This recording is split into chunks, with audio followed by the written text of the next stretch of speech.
He was just lying there at the edge of the parking lot, small, quiet, and still. His body was covered in flies. Maggots crawled over open wounds. At first glance, it looked like he wasn't breathing, like his little body had already given up. But then, his ears twitched at the sound of a voice. Slowly, shakily, he pushed himself up. It took everything he had. Step by step, he tried to move, dragging his tiny legs toward the roadside like he didn't want to be in anyone's way. Even in pain, he never cried, never barked. He didn't ask for help. He just wanted to find a quiet place to disappear. But after just a few steps, he collapsed. His body gave out. His head dropped to the ground, too tired to lift it again. It was impossible to walk away. His body was so thin and frail, it was hard to know where to even touch him. Flies buzzed around his fur, landing on his wounds. Gently, the flies were brushed away. Gloves slipped on, hands trembling slightly, not from fear, but from heartbreak. He didn't move at first, but as he was lifted off the ground, he let out a soft, unconscious whimper, like he wasn't used to being held. A quiet voice tried to soothe him as he was placed gently into a bag, and the car sped toward the hospital. The moment the doors opened, his story was told. Every detail, every step. The vet listened closely, eyes filled with concern.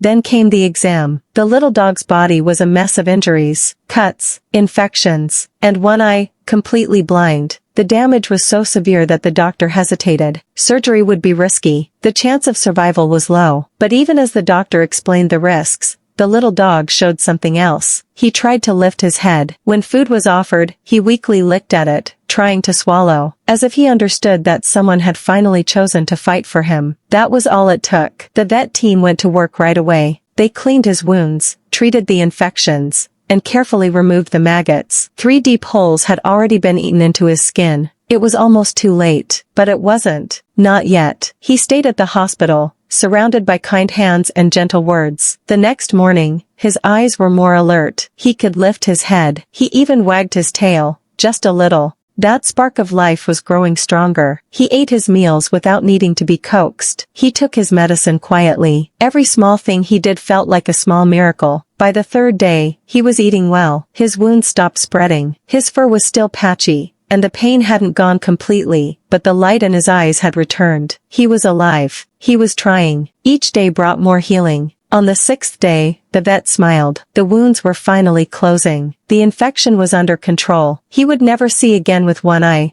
but that didn't stop him from walking, from playing, or from wagging his tail whenever someone came near. The whole hospital staff fell in love with him. They took turns feeding him, petting him, and checking on him. He wasn't just a patient anymore. He was part of something. A tiny dog with a giant heart who refused to give up. 22 days later, the change was hard to believe. His body had filled out. His fur was growing back. And every time he saw a familiar face, his tail would thump against the ground in excitement. He didn't hide anymore. He didn't tremble. He leaned into every gentle touch like he had waited his whole life for it. And when the time came to leave the hospital, he knew exactly who to look for. As soon as he saw the one who first rescued him, he ran forward, tail wagging wildly, paws tapping the floor. He didn't want to let go. He had found his person. 90 days later, that same little dog lives a completely different life. He plays. He naps in warm blankets. He goes on walks, enjoys belly rubs, and has a favorite toy he never lets go. The one eye he lost never stopped him from seeing love all around him. From a silent parking lot, forgotten and left to die,